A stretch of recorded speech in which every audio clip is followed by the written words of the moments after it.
नमस्कार किसान भाइयों, और आप देख रहे हैं अपना यूट्यूब चैनल आपकी अपनी खेती। किसान भाइयों, हम लोग आज इस वीडियो में बात करने जा रहे हैं कि धान की खेती के बारे में। कि हम लोग धान खेती कब लगाना है, इसकी बुआई कब करना है, इसकी नर्सरी हम लोग कब तैयार करें और इसमें हम लोग सिंचाई कब करें, और साथ में हम लोग इसमें बात करेंगे कि इसमें उर्वरक कौन सा डालें और इन सब छिड़काव कब करें, इसकी खाद का मात्रा कितने दें। इन सब बिंदुओं पर हम लोग किसान भाई बात करने जा रहे हैं। अगर किसान भाई मेरा वीडियो आप लोग फर्स्ट बार देख रहे हैं तो लाइक सब्सक्राइब अवश्य करें, क्योंकि अगर आप मेरा वीडियो जितना ज़्यादा सब्सक्राइब और लाइक करेंगे उतना ही हमें ज़्यादा एनर्जी मिलेगा हमके नए नए वीडियो बनाने का, और आपके पास इसे आपको पास भेजने का, आपसे आप ज्ञान प्राप्त किसान भाई कर सकते हैं। तो किसान भाइयों, हम लोग बात करने जा रहे हैं क्या धान की हम लोग नर्सरी कब तैयार करें।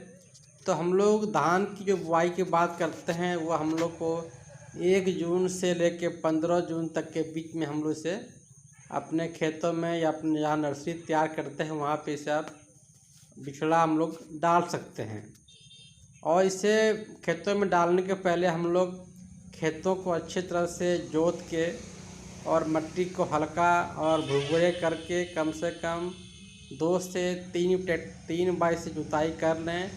फिर पाटा से इसे समतल करके फिर अपने बीजों को आप इसे अपने खेतों में जहाँ पे इसकी नर्सरी तैयार कर रहे हैं वहाँ पे इसे लगा देते हैं, जिससे क्या होती है कि आपको सही समय पे इसके जो बिछड़े होते हैं वो आपके तैयार हो जाते हैं। और फिर बात करेंगे इसकी जुताई, तो उसकी जुताई कैसे करेंगे खेतों की। तो उसमें कम से कम जब बरसात के मौसम है तो खेतों में पानी का जमाव हो जाता है, तो उसमें आप हल के माध्यम से या ट्रैक्टर के माध्यम से इसे आप 2 से 3 बार इसकी जुताई करते हैं, जिससे क्या होती है कि मिट्टी अच्छी तरह से घुल जाते हैं और थोड़ा उसमें कीचड़पन हो जाते हैं, जिससे कि बीजों में जब लगाते हैं पौधे को ला के नर्सरी से उसमें क्या जड़ को फैलने में ज़्यादा सहायता मिलता है और जल्दी पौधे की जो होती है लगने में सहायता होता है और जल्दी आपके पौधे आपके लग जाते हैं।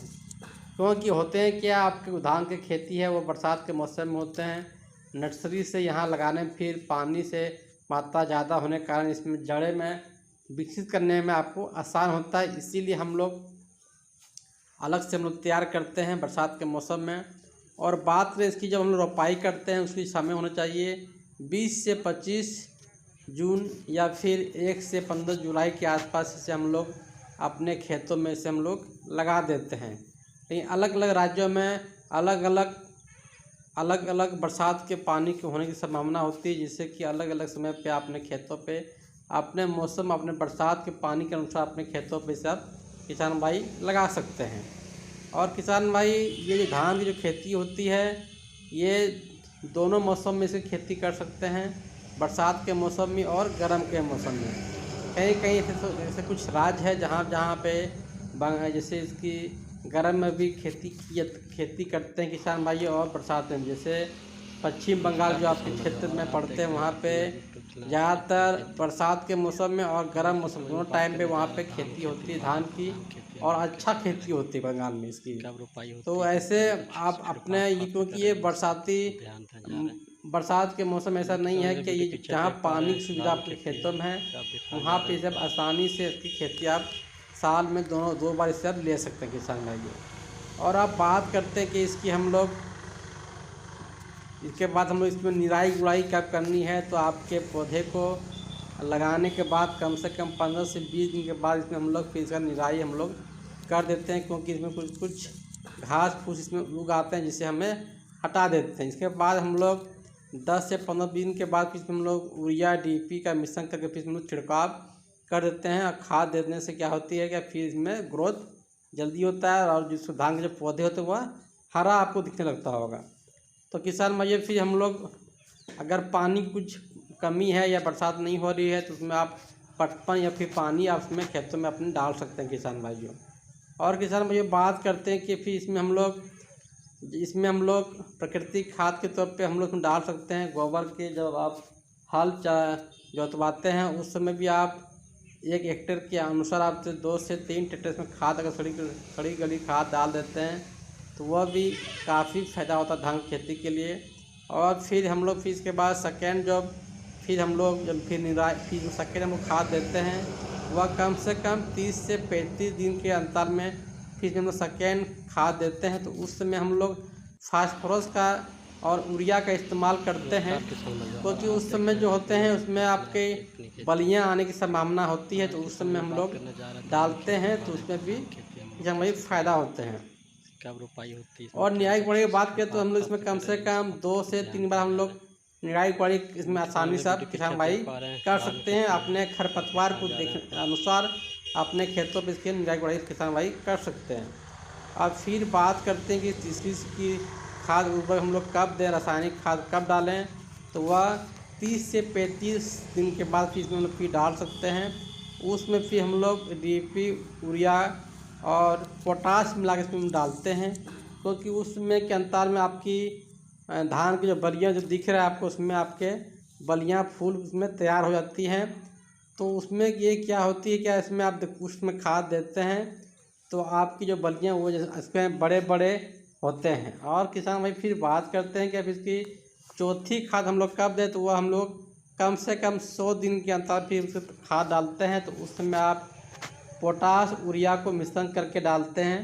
तो इससे क्या होता है किसान भाई कि आपके जो धान के दाने जो होंगे वह ठोस होंगे, और इसमें हर बाली पे इसमें धान आपका अच्छा होगा, इसमें चावल आपका अच्छा होगा, ठोस होगा।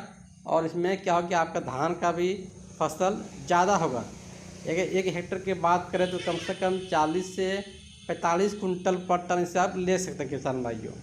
तो हम लोग इन सब चीज़ों पे ध्यान बहुत ही अच्छी बारीकी से देना किसान भाइयों, क्योंकि धान खेती भारत के हर प्रदेश में, हर राज्य में इसकी खेती होती है।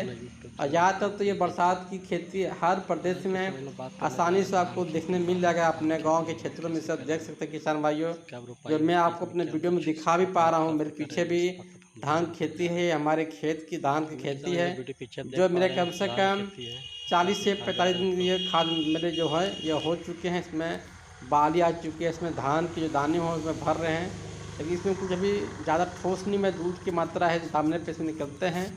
तो वह अभी मेरी परिपूर्ण तैयार अभी मेरी धान की खेती नहीं हुआ है किसान भाई। इन सब चीज़ों पे और बात करें इसमें उन्नत किस्म के बारे में तो इसमें बहुत सारे उन्नत किस्म होते हैं, क्योंकि ये अलग अलग राज्यों में अलग अलग उन्नत किस्म का आप खेती कर सकते हैं। तो आपको अपने राज्य के अनुसार जैसे आपका है मट्टी है वो, तो उस अनुसार आप अपने खेतों का आप धान इसमें उपजा सकते हैं। इसीलिए हम इस वीडियो में हम ये बता नहीं रहे हैं कि इसमें कौन सा उन्नत किस्म आपको डालना है, लगाना है, क्योंकि अलग राज्यों में इसका अलग अलग धान उपलब्ध है मार्केट में। और किसान भाई बात करें मट्टी की, तो इसमें आपकी काली मट्टी, दोमट मट्टी इस धान के लिए उत्तम माना जाता है, और ये काफ़ी अच्छा होता है, धान के जल्दी ग्रोथ करती हैं। और हम लोग किसान भाई बात करें मट्टी का pH मान, तो कम से कम इसका pH मान 7 से 8 अच्छा माना जाता है pH मान।